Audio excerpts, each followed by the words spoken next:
Now we will begin our final session of the day, Session 9, Targeting Senescence Pathways to Extend Healthy Lifespan.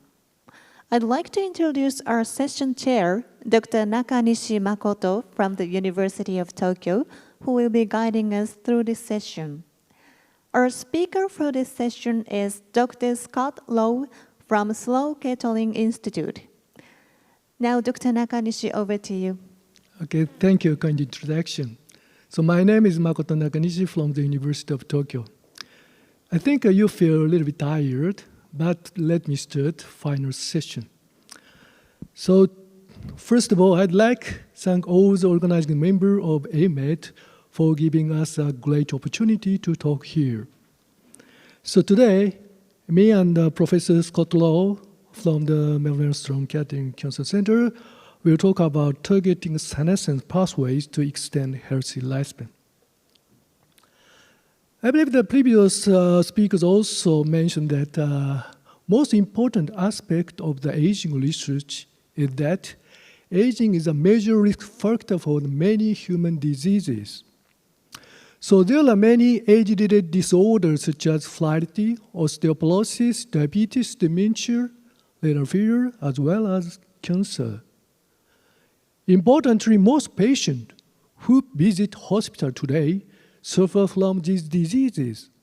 So that means that if we can overcome aging, so we have the potential to round up many human diseases. So recently, several factors have been proposed as a hallmark of aging. Of these, cellular senescence has recently been listed. So our talk will focus about cellular senescence, but importantly, these factors interconnect each other very closely.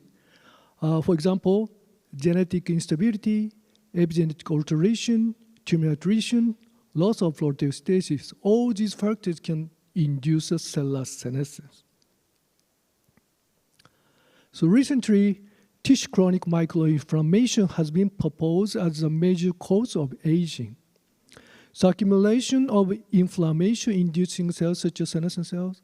So senescent cell, a previous speaker also mentioned that one of the most important characteristics of senescent cells is to secrete various pro-inflammatory cytokines and growth factors, so-called senescence-associated secretory phenotype, SASP.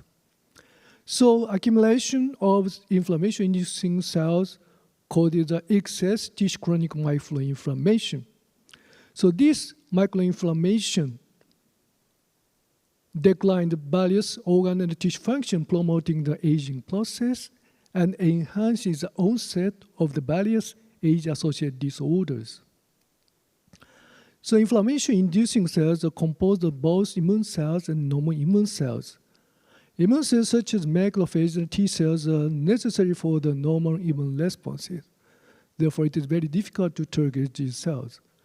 In contrast, non-immune cells such as senescent cells accumulate with age and do not necessarily appear to be essential for the normal tissue and the organ function.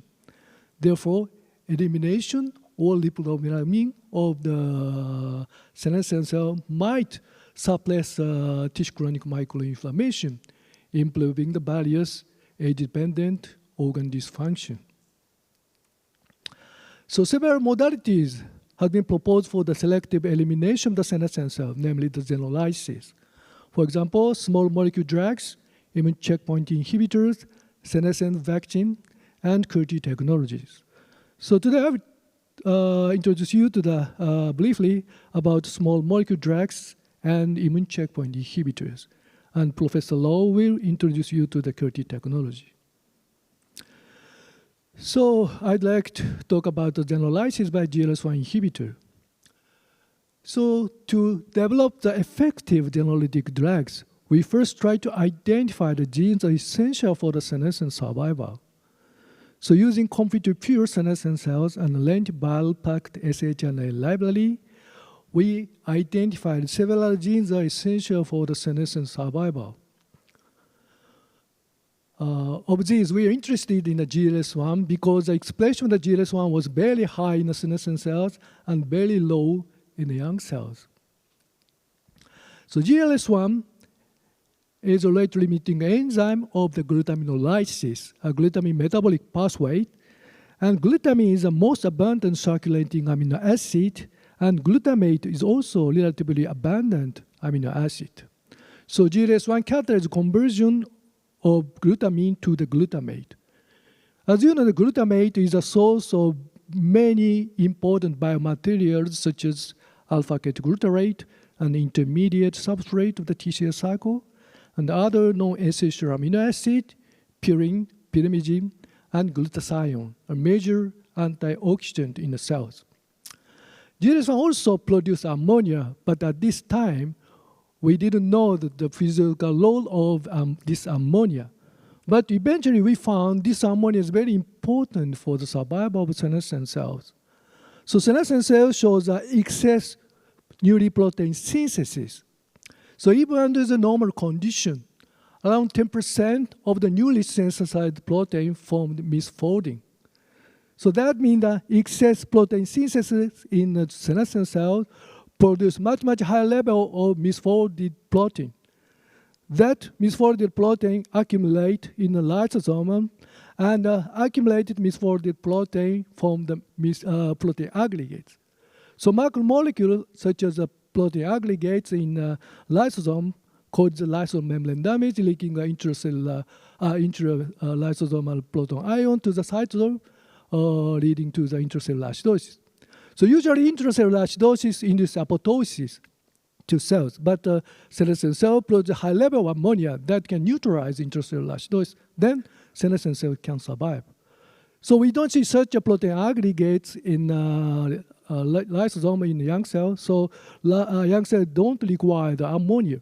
So inhibition of the GLS1 can selectively eliminate senescent cells. So based on this concept, we examined whether the administration of the GLS1 inhibitor to the aged mice could ameliorate various aged dysfunction, and found actually GLS1 inhibitor could improve the age-dependent kidney dysfunction, age-dependent liver dysfunction, age-dependent lung dysfunction, and improve the declined muscle power, and improve certain lifestyle diseases such as atherosclerosis or diabetes. So then I'd like to introduce you to the immune surveillance of senescent cells. Under normal condition, host immune surveillance system can eliminate senescent cells. But this slide summarizes the molecular basis underlying escape from immune surveillance of senescent cells by PD-1 and PD-1 signaling. So PD-1 negative senescent cells can be recognized by the CD8 positive T cells through the endogenous retroviral peptide on the MHC1 molecule, and senescent cell secret barrier SARS factor, then SARS factor can activate CD8 positive T cell. Then CD8 positive T cells show the cytotoxic activity toward the PD-1 negative senescent cells. In contrast, for the PD-L1 positive senescent cells, interaction between PD-1 and PD-L1 strongly suppress CD8 positive T cell activity. That PD-L1 positive senescent cells accumulate with age.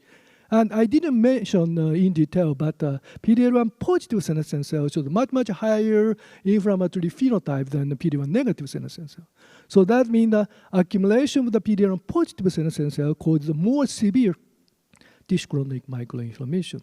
So based on this concept, we examined whether the administration of the anti-PD-1 antibody can selectively eliminate PD-1 positive senescent cells, and found administration of the anti-PD-1 antibody improved the age-dependent liver dysfunction, NASH pathology, improved the age-dependent lung dysfunction, and improved certain decline of the muscle power. So this is the final slide. And as I told you, the accumulation of the inflammation-inducing cells induce tissue chronic microinflammation. This is very important for the decline of the various organ and tissue function and increase onset of the various age-dependent disorders. So elimination or reprogramming the senescent cell might be the good technology to suppress chronic microinflammation, extend the healthy lifespan. So I should quit my talk, and I would like to introduce you to the next speaker, Professor Scott Lowe from the Memorial Sloan Lettering Cancer Center. He's a very big shot in the cancer and aging field. So please, Scott.